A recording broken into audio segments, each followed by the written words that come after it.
So we've been talking about relations, which are groups of points, and then we talked about deciding whether or not a relation is a function, and we did that with groups of points. We did that with lines or curves or shapes in the coordinate plane by doing the vertical line test. And now we're going to talk about function rules. So when we know something's a function and we can define it by using a rule, which really is just another way to say an equation.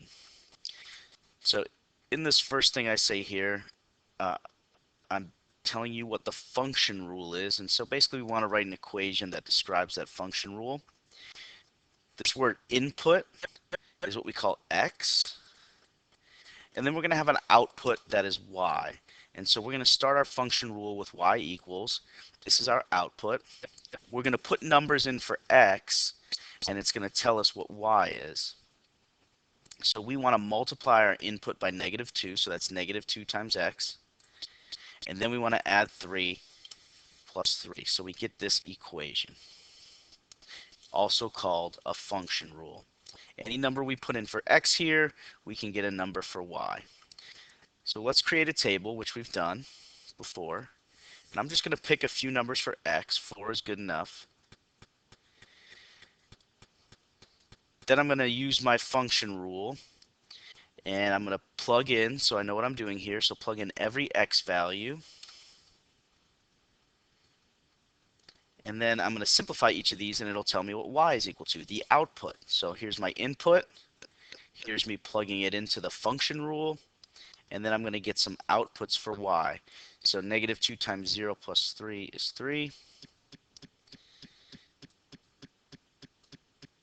When I plug in 1, I get 1. When I plug in 2, I get -1. And when I plug in 3, I get -3. And so like you've seen before, when we've made tables, we now have coordinates. So I have the coordinates 0, 3, 1, 1, 2, -1, and 3, -3. And so I can put those on a graph. And now that we're writing function rules and graphing function rules, we're going to talk about what they create. And so this is a line that's created by this function rule, y equals -2x plus 3. So let's do another one. Input, again, remember, is x. Y is our output.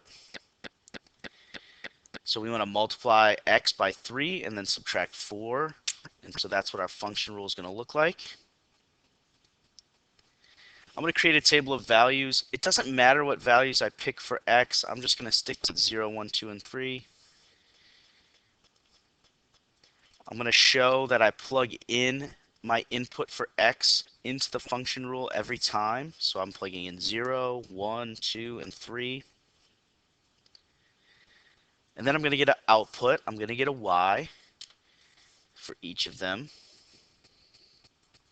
And I have coordinates 0, -4, 1, -1, 2, 2, 3, 5.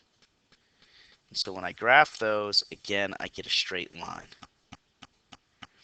So these are just 4 of many, many, many, many, many points that are actually on this line.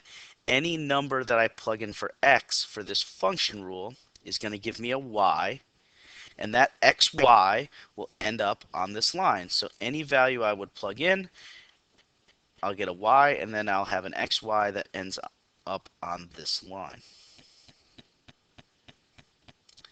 So I can actually do that. Let's test it. So if I plug in 4, 3 times 4 is 12. 12 minus 4 is 8. So I would have a point 4, 8. And I should put parentheses. I've graphed my line. Let's see if 4, 8 is on the line. So 4, 8. There it is. So again, any number I plug in for x here, I'll get a y. We have coordinates, and then it'll end up on this line that I've graphed. And we're going to spend a lot of time graphing lines here in the near future. So I've given you the function rule this time, y equals 4x minus 5. X is our input. I want you to pause And I want you to create a table of values using 0, 1, 2, and 3 as your inputs.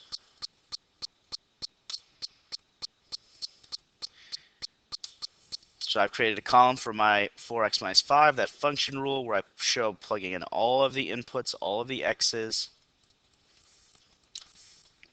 And those are the y's you should get.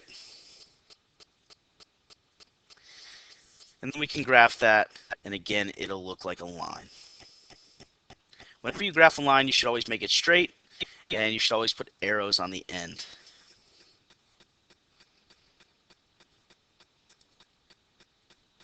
So sometimes we have different types of function rules. So this one's a little bit different.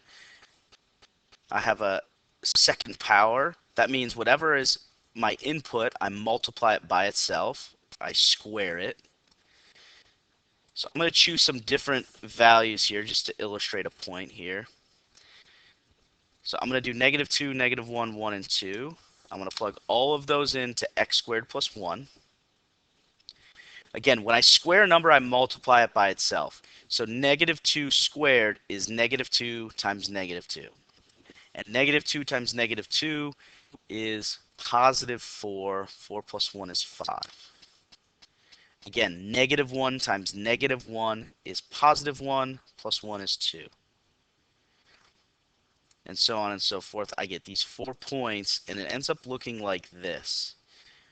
It's not going to be a straight line. When I graph these 4 points, they're not going to make a straight line, and actually the shape they make is this curved shape here that we call a parabola. We're not going to worry too much about parabolas right now, but I just want to show you what this looks like. I've got one more for you. These bars here, those are called absolute value bars.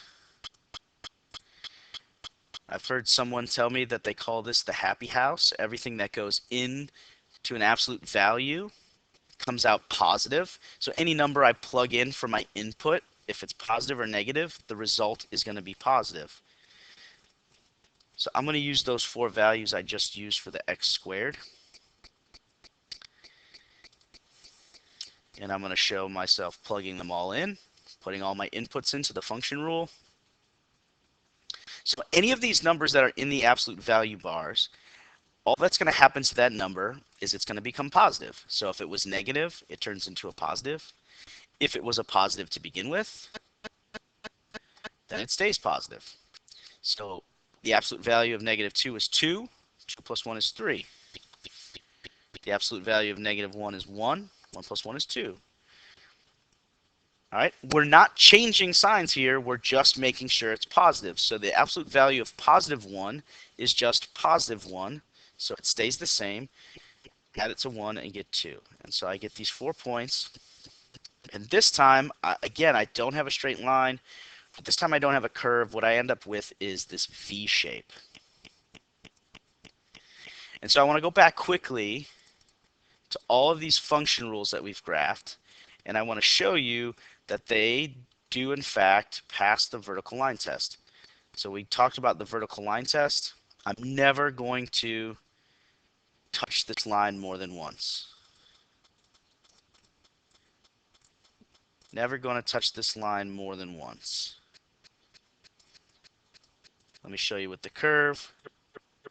I'm never going to touch that parabola more than once. Sorry about that. When I go across with the vertical line, I'm never touching it more than once. It passes the vertical line test. It should, because I called it a function. So just to double check that this is a function, it is. I'm never going to touch that line more than once. And don't be confused by my arrows. Those aren't actually part of the line. It just shows that this thing goes on and on forever. So those are some examples of function rules that we can create a table for, and then we can graph. So I want you to try these two. Write the function rule, and then use this table of input values to get your output values y. And I'll scroll down in a second here so you can see the second one.